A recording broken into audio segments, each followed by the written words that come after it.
વડોદરા શહેરના તરસાલી વિસ્તારમાં આવેલા દિવાળીપુરાના ગુજરાત હાઉસિંગ બોર્ડના મકાનોના તંત્ર દ્વારા લાઇટ, પાણી અને ડ્રેનેજની લાઇનો કાપી નાખવામાં આવતા રહીશોમાં રોષ જોવા મળી રહ્યો છે. ત્યારે દિવાળીપુરાના ગુજરાત હાઉસિંગ બોર્ડના 312 મકાનોના રહીશોએ શુક્રવારના રોજ મહાનગરપાલિકા ખાતે મોરચો પહોંચ્યો હતો અને અમારી લાઇટ, પાણી, ડ્રેનેજની લાઇન વહેલી તકે ચાલુ કરવાની માંગ કરી હતી.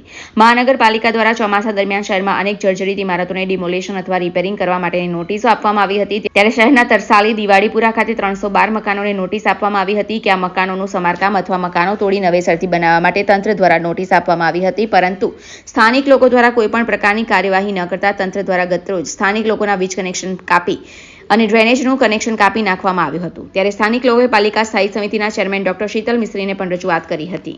આજે તરસાલી દિવાળીપુરા વિસ્તારની અંદર મકાનો તોડવા 2 દિવસ પહેલા કોર્પોરેશન આવી તેને કોર્પોરેશને મકાનો તોડ્યા નથી, પરંતુ એને ગટર લાઈન, પાણી લાઈન, વિદ્યુત લાઈન બધી વસ્તુનું કાપાણ કર્યું છે. એટલે હાથ પગ તોડી નાખ્યા છે, પબ્લિક જાય ગયા. એટલે આ બધા જ લોકો મળેલા છે, હરેક વ્યક્તિ એકબીજાને મળેલા છે અને બધા જ લોકો જ્યારે હરેક કોર્પોરેટરને કોઈ પણ બધાને ફોન કરે છે, બધાનો સ્વિચ ઓફ હતો અને બધું પત્યા પછી મર્યા પછી કાકા ખીચડી ખા એવી રીતે લોકો બધા આવ્યા, પરંતુ એ કોઈ કામનું નથી. અમે સામાજિક કાર્યકર્તાને બધા ભેગા થઈને આ લોકોને ન્યાય માટે અમે આવ્યા છે કે તમે જે રીતે વિદ્યુત લાઈન અને બધી વસ્તુ કાપી છે, ગટર લાઈન, પાણીની લાઈન, એ આજના દિવસમાં જ જોડાણ કરો અને આ લોકોને સમય આલો.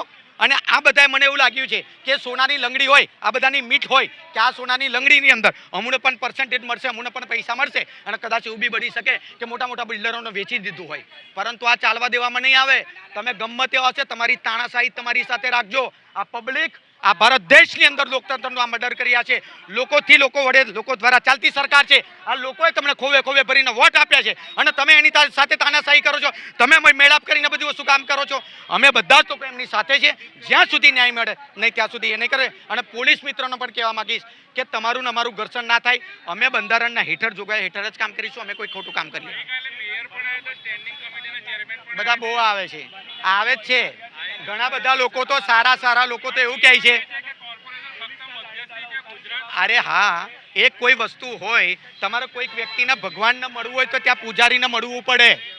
તમારે ત્યાં આગળ પગે લાગવું તો પ્રસાદ ચડાવવો પડે. તો મધ્યસ્થીને શાના માટે બેસાડ્યા?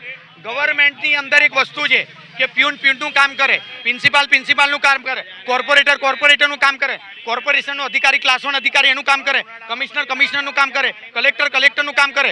તો જેની પાસે રજૂઆત કરવાની એની જ રજૂઆત કરીશું. એ મધ્યસ્થી જો કહેતા હોય તો એ મધ્યસ્થી એ લોકોને કહે કે આ લોકોને તો ના હોય તો એ લોકોએ રાજીનામું આપી દેવું જોઈએ.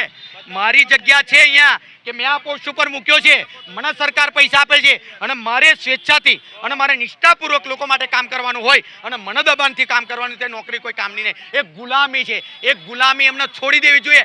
ગરીબોની બસ સામે જોવું જોઈએ.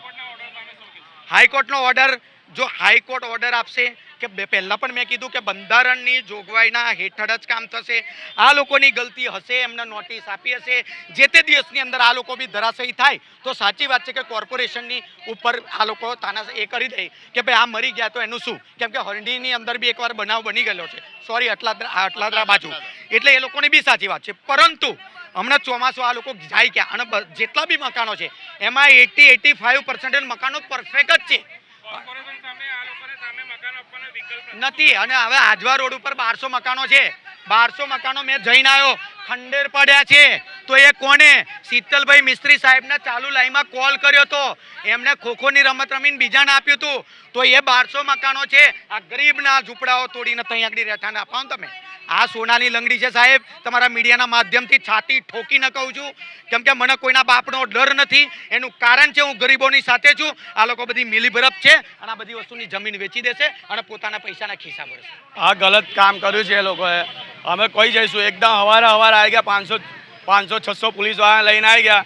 ઘરથી કોને બહાર નકળવા દીધું, દંડા લઈને અંદર ઊભા થઈ ગયા, કોને આવવા નહીં દીધું. આયા સીધી લાઇટો બંધ કરી નાખી, ગટર લાઈન ખોદી નાખી, બધું જ બંધ કરાયું, પાણી ગેરેજ બધું જ બંધ કરાવી નાખ્યું છે.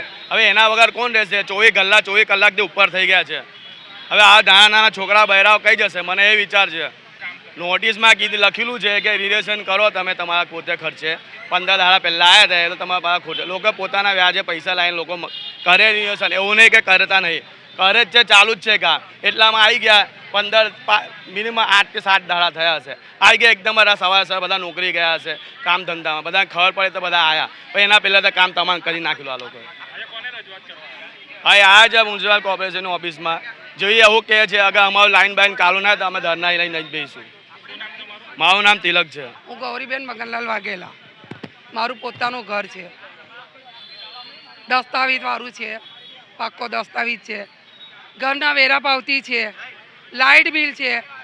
તે છતાં આ લોકોએ વગર કીધે અને કનેક્શન કાલે આવીને અચાનક કાપ્યું. 500 પોલીસનો કાપલો આવ્યો, કોઈ પુરુષને બહાર નીકળવા નહીં દીધા. બૈરાની પર આવી લેડીઝ પોલીસ લાકડીઓ લઈને ઊભી થઈ ગઈ, કોઈએ બહાર આવવાનું નહીં. પણ શું કારણે, કયા કારણે કનેક્શન કાપ્યા? મને પોતાને હાઈ બીપી છે, મારે કોઈ કમાનાર નહીં, મારી સરકારી નોકરી છે, પણ મને હજુ પેન્શન ચાલુ થઈ નથી. મારી દીકરી અત્યારે મારું પૂરું કરે છે. નિલેશભાઈ આવ્યા પણ સાંજે આવ્યા, સવારે બધાએ ફોન કર્યા, કોઈ ફોન નહીં ઉઠાયા. કોઈ કોર્પોરેટર નથી આવ્યો, કોઈ કહેતા કોઈ નથી આવી નેતા.